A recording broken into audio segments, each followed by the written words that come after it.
প্রিয় দর্শক, ইতিহাসের পাতা উল্টালে আমরা এমন কিছু অধ্যায় দেখতে পাই যা আমাদের কখনো শিহরিত করে, আবার কখনো নীরবে কাঁদায়। আজ আমরা আপনাদের শোনাবো ইতিহাসের এমন এক উত্থান ও পতনের গল্প, যা শুনলে আপনি যেমন গর্বে বুক বাঁধতে পারবেন, তেমনি এর করুণ পরিণতি আপনার চোখ ভিজিয়ে দেবে। আজ আমরা কথা বলবো আন্দালুসিয়া বা স্পেনের বুকে মুসলিম সাম্রাজ্যের ইতিহাস নিয়ে। কিভাবে একটি সাম্রাজ্য প্রায় ৮০০ বছর ধরে পুরো ইউরোপকে জ্ঞানের আলোয় আলোকিত করেছিল, আর কিভাবেই বা নিজেদের ভুলে একদিন সেই বিশাল রাজত্ব ইতিহাসের পাতা থেকে চিরতরে মুছে গেল। চলুন ইতিহাসের সেই রোমাঞ্চকর ও হৃদয় বিদারক অধ্যায়ে আজ প্রবেশ করি। সময়টা ৭১১ খ্রিস্টাব্দ, খলিফা আল ওয়ালিদের শাসনামল। সেনাপতি মুসা বিন নুসাইর তার এক অকুতোভয় তরুণ সেনাপতিকে দায়িত্ব দিলেন স্পেনের অত্যাচারী রাজা রডারিককে উৎখাত করার। সেই সেনাপতির নাম তারিক বিন জিয়াদ। বর্তমানে জিব্রাল্টার প্রণালী, যার আরবি নাম ছিল জাবালুত তারিক বা তারিকের পাহাড়, তা পার হয়ে মাত্র ৭,০০০ সৈন্য নিয়ে স্পেনের মাটিতে পা রাখলেন তিনি। কিন্তু স্পেনে পৌঁছে তারিক বিন জিয়াদ এমন এক কাজ করে বসলেন যা পৃথিবীর ইতিহাসে এক অবিশ্বাস্য সাহসিকতার উদাহরণ হয়ে আছে। তিনি নির্দেশ দিলেন যে জাহাজগুলোতে করে তারা সাগর পাড়ি দিয়ে এসেছেন, তার সবগুলো পুড়িয়ে দিতে হবে। দাউ দাউ করে জ্বলতে থাকা জাহাজগুলোর দিকে তাকিয়ে সৈন্যরা যখন হতবাক, তখন তারিক বিন জিয়াদ তার সেই ঐতিহাসিক অমর ভাষণটি দিলেন। আইয়ুহান নাস আইনাল মাফার আল বাহরু মিন ওয়ারাইকুম ওয়াল আদুউ আমামাকুম। অর্থাৎ, হে আমার সৈন্যরা, আজ পালাবার কোনো পথ নেই। তোমাদের পেছনে উত্তাল সাগর, আর সামনে বিশাল শত্রুবাহিনী। আল্লাহর শপথ, ধৈর্য এবং সাহস ছাড়া তোমাদের আর কিছুই অবশিষ্ট নেই। এই একটি ভাষণ মুসলিম বাহিনীর শিরায় শিরায় আগুন ধরিয়ে দিল। মাত্র ৭,০০০ সৈন্য নিয়ে রডারিকের ১,০০,০০০ সৈন্যের বিশাল বাহিনীকে তারা পরাজিত করলেন। শুরু হলো স্পেনের বুকে এক নতুন ইতিহাস, আন্দালুসিয়ার ইতিহাস। ইউরোপের বুকে জ্ঞানের আলো। তারিক বিন জিয়াদের সেই বিজয়ের পর স্পেনে শুরু হয় মুসলিম শাসন, যা টিকে ছিল প্রায় ৮০০ বছর। দর্শক, একবার ভেবে দেখুন সেই সময় ইউরোপের অবস্থা কেমন ছিল। ইতিহাসবিদরা ওই সময়টাকে বলেন অন্ধকার যুগ। ইউরোপের মানুষ তখন গোসল করতে জানত না। সামান্য রোগে হাজার হাজার মানুষ মারা যেত। পড়ালেখা ছিল কেবল গির্জার পাদ্রীদের মধ্যে সীমাবদ্ধ। আর ঠিক সেই সময়ে স্পেনের মুসলিম রাজধানী কর্ডোবা কেমন ছিল জানেন? কর্ডোবা তখন বিশ্বের সবচেয়ে আধুনিক শহর। শহরের রাস্তাগুলো ছিল বাঁধানো, রাতে পথ চলার জন্য ছিল সড়কবাতির ব্যবস্থা, যা ইউরোপের অন্য কোনো শহর তখন কল্পনাই করতে পারত না। কর্ডোবায় ছিল ৭০০-র বেশি মসজিদ, ৩০০-র বেশি পাবলিক বাথ বা হাম্মাম এবং অসংখ্য হাসপাতাল। সেখানে গড়ে তোলা হয়েছিল বিশাল সব লাইব্রেরি। খলিফা দ্বিতীয় আল হাকামের ব্যক্তিগত লাইব্রেরিতেই বই ছিল প্রায় ৪ লাখ। বিশ্বের নানা প্রান্ত থেকে খ্রিস্টান এবং ইহুদি পণ্ডিতরা ছুটে আসতেন স্পেনের চিকিৎসা বিজ্ঞান, গণিত, জ্যোতির্বিদ্যা ও দর্শন শিখতে। বিখ্যাত ব্রিটিশ ইতিহাসবিদ স্টানলি লেনপুল তার দ্য মুরস ইন স্পেন বইয়ে এই চিত্রটি অসাধারণভাবে তুলে ধরেছেন। তিনি লিখেছেন, আন্দালুসিয়া যখন জ্ঞানের আলোয় উদ্ভাসিত, ইউরোপ তখন অজ্ঞতার অন্ধকারে হাবুডুবু খাচ্ছিল। কিন্তু যখন স্পেন থেকে মুসলিমদের তাড়িয়ে দেয়া হলো, তখন ইউরোপ তার উজ্জ্বল নক্ষত্রকে হারালো। ক্ষমতার লোভ ও অন্তর্কলহ। এত জ্ঞান, এত শৌর্য বীর্য আর এত জাঁকজমকপূর্ণ একটি সাম্রাজ্যের পতন কিভাবে হলো? দর্শক, বাইরের শত্রুর চেয়ে ঘরের শত্রু যে কতটা ভয়ঙ্কর হতে পারে, আন্দালুসিয়ার ইতিহাস তার সবচেয়ে বড় প্রমাণ। একাদশ শতাব্দীর শুরুতে উমাইয়া খেলাফত যখন দুর্বল হয়ে পড়ে, তখন মুসলিম স্পেন আর একক কোনো রাষ্ট্র থাকেনি। ক্ষমতার লোভে মুসলিম শাসকরা নিজেদের মধ্যে মারামারি শুরু করে।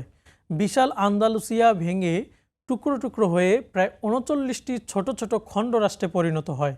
ইতিহাসে এগুলোকে বলা হয় তাইফা রাষ্ট্র। এই তাইফার শাসকরা এতটাই অন্ধ আর ক্ষমতালোভী ছিলেন যে নিজেদের ভাইদের অর্থাৎ অন্য মুসলিম শাসকদের সিংহাসনচ্যুত করার জন্য তারা উত্তরের খ্রিস্টান রাজাদের সাহায্য নিতেন। বিনিময়ে তারা খ্রিস্টান রাজাদের বিপুল পরিমাণ সম্পদ এবং কর বা ট্রিবিউট প্রদান করতেন। মুসলিমরা যখন নিজেদের মধ্যে লড়াইয়ে ব্যস্ত, খ্রিস্টান রাজারা তখন ধীরে ধীরে নিজেদের শক্তি বাড়াচ্ছিল এবং একে একে মুসলিম শহরগুলো দখল করে নিচ্ছিল। কর্ডোবা, সেভিয়া, টলেডোর মতো জ্ঞান বিজ্ঞানের প্রাণকেন্দ্রগুলো একে একে হাতছাড়া হয়ে গেল। ক্ষমতার পালাবদল নিয়ে পবিত্র কুরআনের সূরা আল ইমরানের 140 নম্বর আয়াতে আল্লাহ তাআলা ইরশাদ করেন, ওয়াতিলকাল আইয়ামু নুদাউিলুহা বাইনান নাস, অর্থাৎ আমি মানুষের মধ্যে এই দিনগুলোর অর্থাৎ সুদিন ও দুর্দিনের পর্যায়ক্রমিক আবর্তন ঘটাই। মুসলিমরা যখন কোরআনের শিক্ষা, একতা আর ভ্রাতৃত্ববোধ ভুলে গিয়ে শুধু দুনিয়ার মোহে পড়ে গেল, তখন আল্লাহ তাআলা তাদের কাছ থেকে সেই নেয়ামত ছিনিয়ে নিলেন। গ্রানাডার পতন ও শেষ সুলতানের কান্না। টুকরো হতে হতে 1400 শতকের দিকে মুসলিমদের হাতে স্পেনের মাত্র একটি শহরই অবশিষ্ট ছিল, আর তা হলো গ্রানাডা। এই গ্রানাডাতেই অবস্থিত বিশ্ববিখ্যাত আলহামরা প্রাসাদ, যার সৌন্দর্য আজও পৃথিবীর মানুষকে মুগ্ধ করে। কিন্তু এই গ্রানাডাই হয়ে ওঠে স্পেনের বুকে মুসলিমদের শেষ দীর্ঘশ্বাস। 1469 সালে স্পেনের দুই প্রবল শক্তিশালী খ্রিস্টান রাজা ফার্ডিনান্ড এবং রানী ইসাবেলা বিবাহ বন্ধনে আবদ্ধ হন। তাদের এই বিয়ে স্পেনের ইতিহাস চিরতরে বদলে দেয়। তারা ঐক্যবদ্ধ হয়ে গ্রানাডার উপর চূড়ান্ত আঘাত হানার প্রস্তুতি নেন। 1491 সালের দিকে তারা গ্রানাডা অবরোধ করেন। মাসের পর মাস অবরোধের ফলে গ্রানাডার ভেতরে খাবার ও পানির তীব্র সংকট দেখা দেয়। মানুষ অনাহারে ধুকে ধুকে মরতে শুরু করে। অবশেষে আসে সেই নির্মম দিন 1492 সালের 2 জানুয়ারি। গ্রানাডার শেষ মুসলিম সুলতান আবু আবদুল্লাহ শহর রক্ষার সব আশা ছেড়ে দিয়ে রাজা ফার্ডিনান্ড ও রানী ইসাবেলার কাছে আত্মসমর্পণের চুক্তিতে স্বাক্ষর করেন। নিজ হাতে তিনি তার পূর্বপুরুষদের তিল তিল করে গড়ে তোলা আলহামরা প্রাসাদের চাবি তুলে দেন খ্রিস্টান রাজাদের হাতে। চাবি হস্তান্তরের পর সুলতান আবু আবদুল্লাহ তার পরিবার পরিজন নিয়ে চিরদিনের জন্য গ্রানাডা ছেড়ে রওয়ানা হন। পাহাড়ের একটি চূড়ায় পৌঁছে তিনি ঘোড়া থামান। পেছন ফিরে শেষবারের মতো তাকান তার প্রিয় আলহামরা প্রাসাদের দিকে। স্পেনের বুকে 800 বছরের মুসলিম সাম্রাজ্যের এই করুণ পরিণতি দেখে তিনি আর নিজেকে ধরে রাখতে পারলেন না। 2 হাত দিয়ে মুখ ঢেকে অঝরে কাঁদতে শুরু করলেন। জায়গাটি আজও স্পেনের মানচিত্রে দ্য মুরস লাস্ট সাই বা মুরের শেষ দীর্ঘশ্বাস নামে পরিচিত। ইতিহাসবিদদের বর্ণনায় এসেছে, সুলতানকে এভাবে ফুপিয়ে ফুপিয়ে কাঁদতে দেখে তার মা আয়েশা আল হুররা বলেছিলেন, যে রাজ্যকে তুমি একজন বীর পুরুষের মতো লড়াই করে রক্ষা করতে পারোনি, তার জন্য আজ নারীদের মতো কাঁদছ কেন? মায়ের এই কথাটি যেন পুরো আন্দালুসিয়ার মুসলিমদের পতনের এক নির্মম স্বীকৃতি ছিল। ইতিহাস থেকে শিক্ষা। দর্শক, সুলতান আবু আবদুল্লাহ তো আত্মসমর্পণ করে চলে গিয়েছিলেন এই শর্তে যে গ্রানাডার মুসলিমদের ধর্মীয় স্বাধীনতায় কেউ হস্তক্ষেপ করবে না। কিন্তু ইতিহাস সাক্ষী কয়েক বছরের মধ্যেই সেই চুক্তি ভঙ্গ করা হয়। শুরু হয় স্প্যানিশ ইনকুইজিশনের নামে ইতিহাসের এক ভয়াবহ কালো অধ্যায়। লাখ লাখ মুসলিমকে জোরপূর্বক খ্রিস্টান ধর্মে ধর্মান্তরিত করা হয়। যারা অস্বীকার করেছে তাদের জীবন্ত পুড়িয়ে মারা হয়েছে। নারীদের উপর পাশবিক নির্যাতন চালানো হয়েছে, আর বাকিদের সহায় সম্বল কেড়ে নিয়ে স্পেন থেকে চিরতরে তাড়িয়ে দেয়া হয়েছে। গ্রানাডার পতনের পর স্পেনের আকাশে দীর্ঘ কয়েক শতাব্দী ধরে আর কোনো আজানের ধ্বনি শোনা যায়নি। মুসলিমদের তৈরি হাজার হাজার লাইব্রেরির লাখ লাখ অমূল্য বই পুড়িয়ে ছাই করে দেয়া হয়েছিল। 800 বছর যে মাটি মুসলিমদের পদচারণায় মুখরিত ছিল, সেই মাটি থেকে মুসলিমদের নাম নিশানা পুরোপুরি মুছে ফেলা হয়েছিল। আন্দালুসিয়ার এই পতন আমাদের কি শিক্ষা দেয়?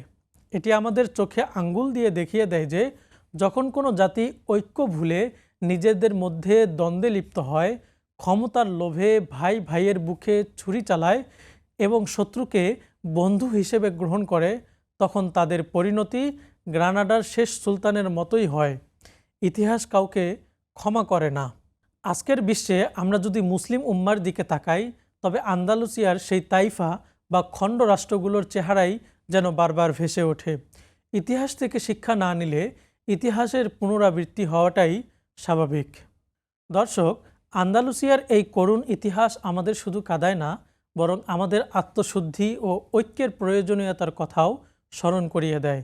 স্পেনের হারানো সেই গৌরব আর কোনোদিন ফিরে আসবে কিনা আমরা জানি না, তবে ইতিহাসের এই মহান ত্যাগের ও করুণ পতনের গল্পগুলো থেকে আমরা যেন সঠিক শিক্ষা নিতে পারি, সেই প্রার্থনাই করি।